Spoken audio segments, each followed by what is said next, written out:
Hello everybody, Ben the Pat Tester here. Cater and Pat Testing is the channel. New video for you today.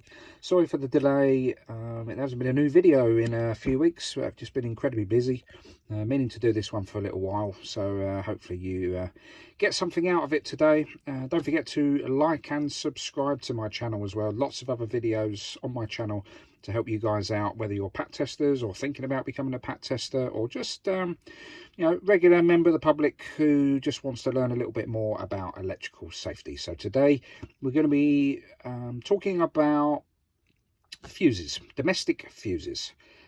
There's quite a lot of substandard, dangerous, below the mark fuses out there on the market. Surprisingly, a lot of people I tell that to and demonstrate that to can't believe it really. They just assume that all fuses are good. Not quite so, unfortunately. So I'm going to just be talking about how to spot these substandard fuses over a good fuse, what things to look out for, and where you might find them as well. So as you can see here, just at the bottom, well, here I've got two fuses. This one at the bottom is the one that doesn't meet up to the standards, and this fuse up here meets the required standards. So the difference between the two is, now hopefully you can see this. I'm going to attempt to pick this up. So as you can see on this fuse here, this is the substandard one. So it's got a British standard number, BS1362, which is about fuses basically, the British standard. You can look it up online and see what it means. And there's various requirements for those fuses: size, diameter, what markings it needs to have, how it is constructed, etc, etc. The first alarm bell you need to be looking out for is this. Most of these substandard fuses, bad fuses, are printed with a 250 volt marking on them. Most domestic fuses don't have a voltage marking on them at all, and 250 volt, that doesn't relate to anything in kind of UK electrical regulations. We operate at 230 volt for domestic appliances. So that's the first thing you should be looking out for. It's got a rating on there, and then it's got the British standard number. Now it's missing two markings on there. So if I pick up the genuine one over here, so again you can see the British standard 1362 10 amp fuse. It's got these two markings here.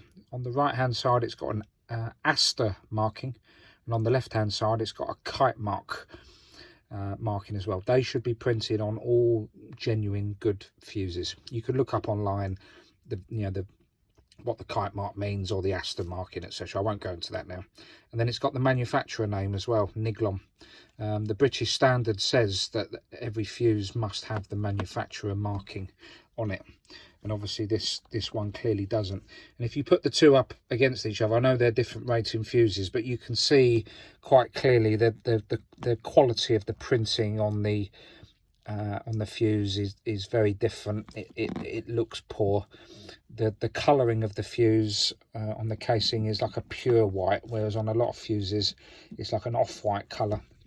And you can also tell as well on the metal end caps, most fuses will have like a dull metal colour, but this one, as you can see, has got a shiny metal colour. So that's a couple of the alarm bells to look out for. The next alarm bell to look out for, and it's quite hard to show you. Let's see if I can show you here. Yeah, you can just see there, just under the end cap. Let me see if I can zoom in a little bit better there for you. 1 second. It's quite difficult to get it there. You can just see the fuse wire is just poking out under the end cap, and that's on both ends, and it's got a flat end.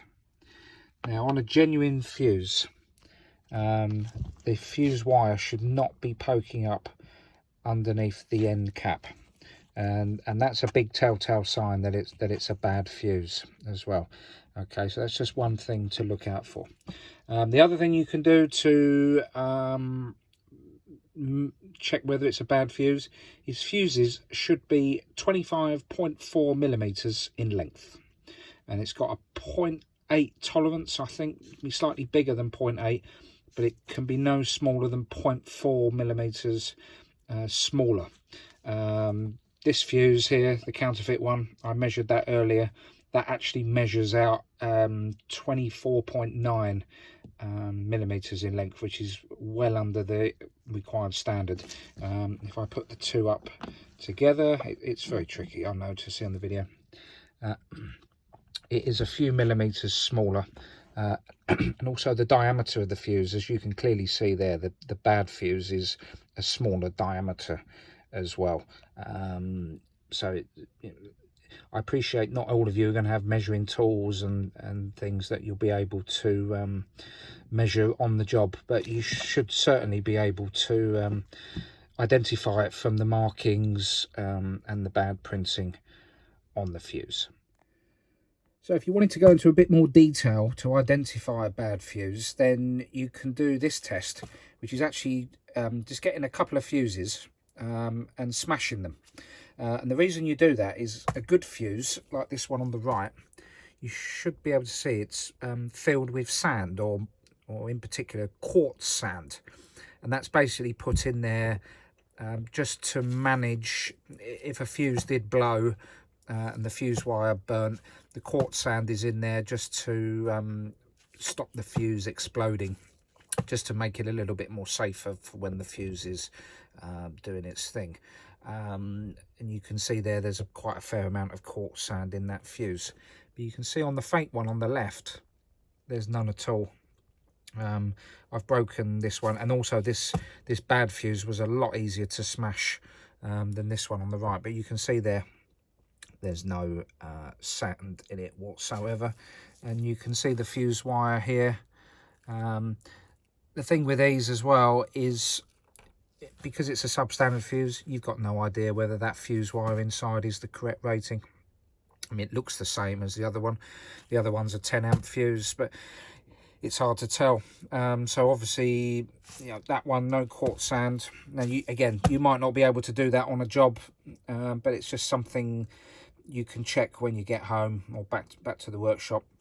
You can just check it just to prove your theory, and go from there. So one last thing I would say is about, people ask me about where to buy their fuses from.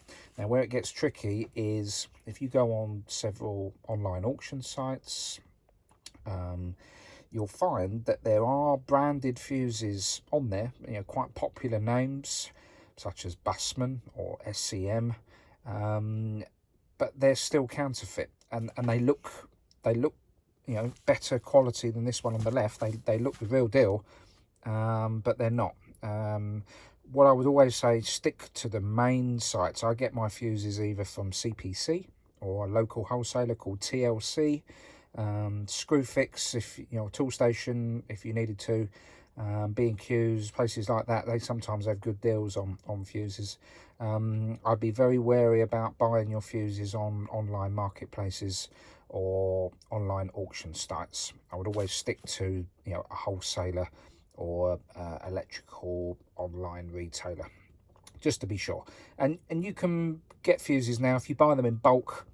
You know, you can buy the fuse on the right. I got them from TLC. They're about 11 pence each plus VAT or something like that. If you buy them in smaller quantities, probably expect to pay about 20-25 pence a fuse. So it's always good to have a good few dozen in your toolkit when you're going around pat testing, because you'll always need them. You'll always find you need to replace the incorrect rating fuses. It's always a worthwhile exercise. So thanks for listening in today. I hope that made sense. Hope you got some useful hints and information from it. Don't forget, if you want me to make any videos about any specific subjects about pat testing, or how to do this or how not to do this, let me know in the comments and I'll gladly get one made up for you. Hopefully that'll help you guys and girls out. Okay, thanks very much. See you next time.